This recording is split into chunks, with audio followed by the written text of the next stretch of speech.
Like share and subscribe, और कृपया करके इस चैनल को बढ़ाने के लिए आप इसको सब्सक्राइब कीजिए, साथ साथ अपने दोस्तों के बीच में भी इसको शेयर जरूर कीजिए। धन्यवाद। गुड इवनिंग फ्रेंड्स, आज के अपडेट कुछ इस प्रकार से हैं।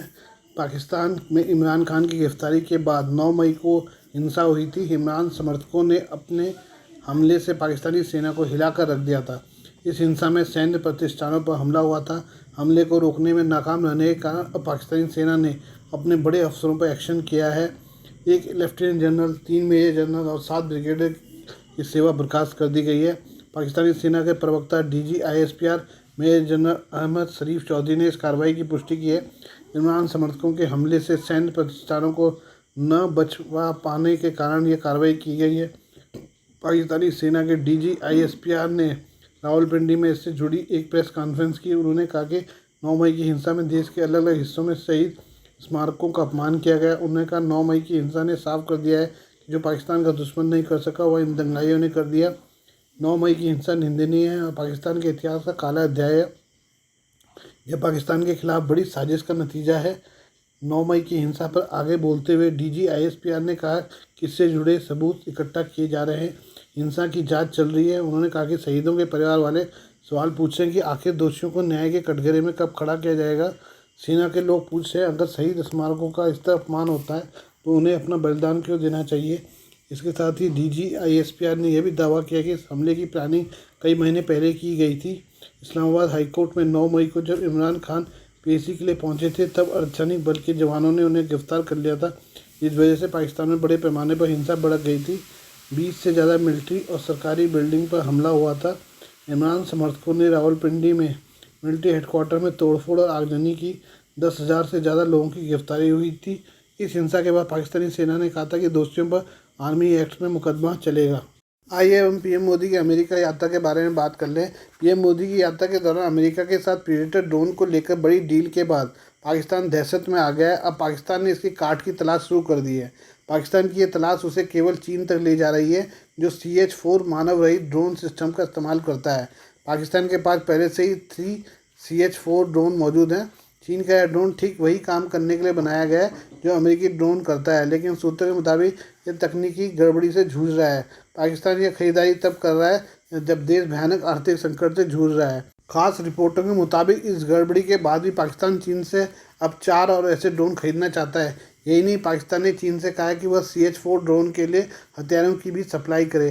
पाकिस्तान की नौसेना ने चीन से कहा है कि वह 8 AR-1 मिसाइलें दे जिसे CH-4 ड्रोन में फिट किया जा सके। यह पूरी डील $17 लाख की बताई जा रही है। इस मिसाइल की अधिकतम रेंज 10 किलोमीटर है और इसे बेहद ऊंचाई से दागा जा सकता है।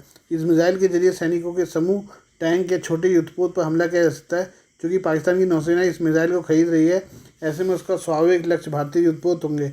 कई विशेषज्ञों के मुताबिक यह मिसाइल अमेरिका की हेलफायर मिसाइल की तरह से, जिसकी मदद से हवा से ज़मीनी हमला किया जा सकता है। चीन की कंपनी CASC इस CH-4 ड्रोन को बनाती है। पाकिस्तान ने जुलाई 2022 में 3 CH-4 ड्रोन खरीदे थे और अब वह 4 और खरीदना चाहता है। अभी सऊदी अरब और इराक के पास चीनी ड्रोन मौजूद हैं। उनका मुख्य शिकार ISIS है। इससे भारत और अमेरिका ने 31 प्रेडेटर ड्रोन के लिए समझौता किया था। इसमें 8 ड्रोन भारतीय सेना और वायुसेना के पास जाएंगे, बाकी बचे 15 ड्रोन भारतीय नौसेना को मिलेंगे। भारतीय नौसेना ने इससे पहले 2 ड्रोन लीज पर लिए थे और उनके प्रदर्शन से वो काफ़ी खुश हैं। इस ड्रोन का इस्तेमाल निगरानी और ऑपरेशन के लिए किया जाता है। भारत इन ड्रोन की मदद से न केवल पाकिस्तान बल्कि चीन की हर हरकत पर नज़र रख सकता है, फिर चाहे वो हिंद महासागर में चीनी युद्धपोत और सबमरीन हो या फिर सीमा पर चीनी सैनिकों की हलचल। यही वजह है कि चीन भी इस डील से बौखलाया हुआ है। आइए अब हम ताइवान के बारे में बात करें। ताइवान के विदेश मंत्री जोसेफ वू ने चीन पर गंभीर आरोप लगाए हैं। उन्होंने दावा किया है कि दक्षिण चीन सागर में चीनी खतरा काफ़ी बढ़ रहा है, क्योंकि चीन ने इस क्षेत्र में अपनी सैन्य ताकत बढ़ा रहा है। चीन इस इलाके में युद्धपोतों में बड़ी संख्या में सशस्त्र नौसैनिकों को तैनात कर रहा है। उन्होंने चुनौती से निपटने के लिए सभी से एकजुट प्रयास करने का आह्वान किया। एक अंतर्राष्ट्रीय मीडिया समूह के साथ बातचीत में ताइवान के विदेश मंत्री ने कहा कि दक्षिण चीन सागर में दखल रखने वाले देशों को क्षेत्र में चीन की बढ़ती सैन्य ताकत से उत्पन्न चुनौती से निपटने के लिए साथ आना चाहिए। ताइवान चीनी खतरे से निपटने में अपना अनुभव साझा करने के लिए भी तैयार है। ताइवानी विदेश मंत्री ने कहा कि भारत को चीन से लगी उत्तरी सीमा पर भी खतरे का सामना करना पड़ रहा है। उसे न केवल सैन्य खतरा बल्कि हिंद महासागर से भी भारत को कुछ चुनौतियों का सामना करना पड़ सकता है। ऐसे में अब समय आ गया है कि लोकतांत्रिक देशों को चीन की साझा चुनौतियों का सामना करने के लिए हाथ मिलाना चाहिए। दरअसल चीन ताइवान के अपना क्षेत्र होने का दावा करता है। पाकिस्तान में अल्पसंख्यक समुदाय के लोगों पर हमले थमने का नाम नहीं ले रहे हैं। ताज़ा मामला पाकिस्तान के पेशावर में सामने आया है, जहां पेशावर में सिख व्यक्ति को गोली मारकर हत्या कर दी है। बता दें कि सिख समुदाय के किसी शख्स पर 48 घंटे में हमले की दूसरी घटना है। द न्यूज़ इंटरनेशनल की रिपोर्ट के अनुसार पाकिस्तान की खैबर पख्तूनख्वा की राजधानी में लगातार 2 दिनों में सिख समुदाय पर इस तरह के दूसरे हमले को अंजाम दिया गया है। पीड़ित की पहचान मनमोहन सिंह के रूप में की गई है। बताया जा रहा है कि मनमोहन सिंह की शनिवार को काकशाल इलाके में अज्ञात हमलावरों ने हत्या कर दी थी। पुलिस के प्रवक्ता ने शनिवार रात बताया कि 34 वर्षीय मनमोहन सिंह शनिवार शाम एक ऑटो रिक्शा से घर जा रहे थे, तभी गुलदारा चौक ककसाल के पास अज्ञात हथियारबंद लोगों ने उन पर गोलियां चला दी। हमले में घायल हुए मनमोहन सिंह को अस्पताल ले जाया गया, जहां डॉक्टरों ने उन्हें मृत घोषित कर दिया। अधिकारी ने बताया घटना की जानकारी मिलते ही पुलिस मौके पर पहुंची और घटनास्थल पर लगे सीसीटीवी अन्य सबूतों को जुटा रही है। द न्यूज़ इंटरनेशनल की रिपोर्ट के अनुसार दोषियों को पकड़ने के लिए आसपास के क्षेत्र में तलाशी अभियान भी चलाया गया है। पुलिस महानिरीक्षक अख्तर हयात खान ने कहा है कि उन्होंने पुलिस को जल्द से जल्द दोषियों को गिरफ्तार करने का आदेश दिया है। बता दें कि एक दिन पहले पेशावर के दबगारी इलाके में एक और सिख शख्स को गोली मारकर घायल कर दिया था। पीड़ित की पहचान तरलुक सिंह पुत्र मक्खन सिंह के रूप में हुई, जिसे दबगारी में अज्ञात हथियारबंद लोगों ने पैर में गोली मार दी थी। फिलहाल लगातार 2 दिनों में अलग अलग वारदातों से स्थानीय लोगों में डर का माहौल बन गया है। बीते दिनों डीर कॉलोनी में रहने वाले सिख की उसकी दुकान में गोली मारकर हत्या कर दी गई थी। इसके अलावा पिछले साल कोहाट अड्डा और सरबंद के पास सिखों पर हमले की घटनाएं सामने आई थी। पाकिस्तान में इस साल सिख समुदाय के किसी सदस्य पर तीसरा हमला है। पिछले महीने पूर्वी शहर लाहौर में हमलावरों ने सरदार सिंह की गोली मारकर हत्या कर दी थी। 63 वर्षीय सरदार सिंह को सिर पर गोली लगी थी। इसके अलावा अप्रैल में बंदूकधारियों ने पेशावर में दयाल सिंह की गोली मारकर हत्या कर दी थी। वहीं मई 2022 में इसी शहर में बंदूकधारियों ने सिख समुदाय के 2 सदस्यों की हत्या कर दी थी।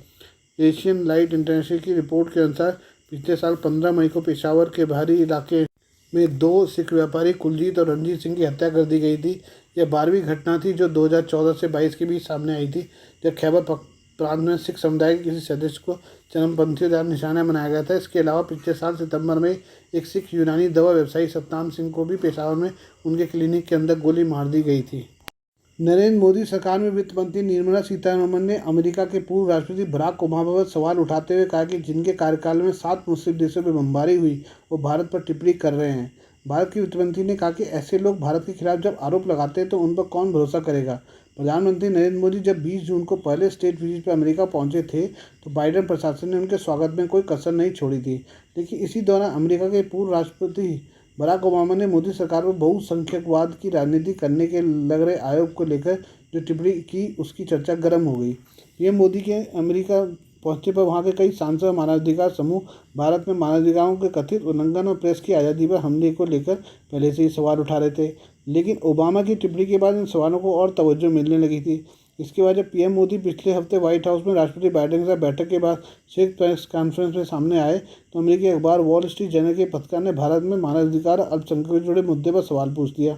पीएम मोदी ने सवाल के जवाब में कहा था कि भारत के डीएनए में लोकतंत्र है। अपनी टिप्पणी के कारण ओबामा और पीएम मोदी से सवाल पूछने वाली पत्रकार सबरीना सिद्दीकी भारत में बीजेपी समर्थकों के निशाने पर आ गए। ओबामा को लेकर पहले बीजेपी शासित असम के मुख्यमंत्री हेमंत बिस्वा शर्मा ने एक ट्वीट किया। इस ट्वीट को इस्लामोफोबिया के रूप में देखा गया। अब भारत की वित्त मंत्री निर्मला सीतारमण ने भी ओबामा पर निशाना साध लिया है। अमेरिका की प्रतिष्ठित पत्रकार क्रिस्टियना अमानपोर ने ओबामा से पूछा था, राष्ट्रपति बाइडेन ने डिफेंसिव डेमोक्रेसी को अपने प्रशासन का केंद्र बनाया हुआ था और ये तो वक्त है जब दुनिया में लोकतंत्र खतरे में है। इसे तानाशाहों और तानाशाही से चुनौती मिल रही है, अनुदार लोकतंत्रों से भी इसे चुनौती मिल रही है। बाइडेन चीनी राष्ट्रपति को तानाशाह कहते हैं। पूर्व अमेरिकी राष्ट्रपति बराक ओबामा एक इंटरव्यू में कहा था, हिंदू बहुसंख्यक भारत में मुस्लिम अल्पसंख्यकों की सुरक्षा की बात करना अहम है। अगर मेरी मोदी से बात होती है तो मेरा तर्क होता है कि अगर आप अल्पसंख्यकों के अधिकारों की सुरक्षा नहीं करते हैं तो मुमकिन है भविष्य में भारत में विभाजन बढ़े। ये भारत के हितों के उलट होगा।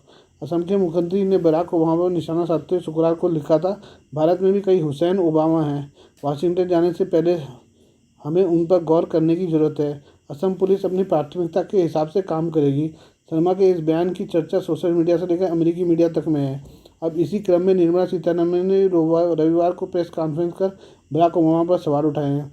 सीतारमण ने कहा कि अमेरिका से हम अच्छी दोस्ती चाहते हैं, मगर उनकी तरफ से धार्मिक असहिष्णुता व बयान आ जाते हैं।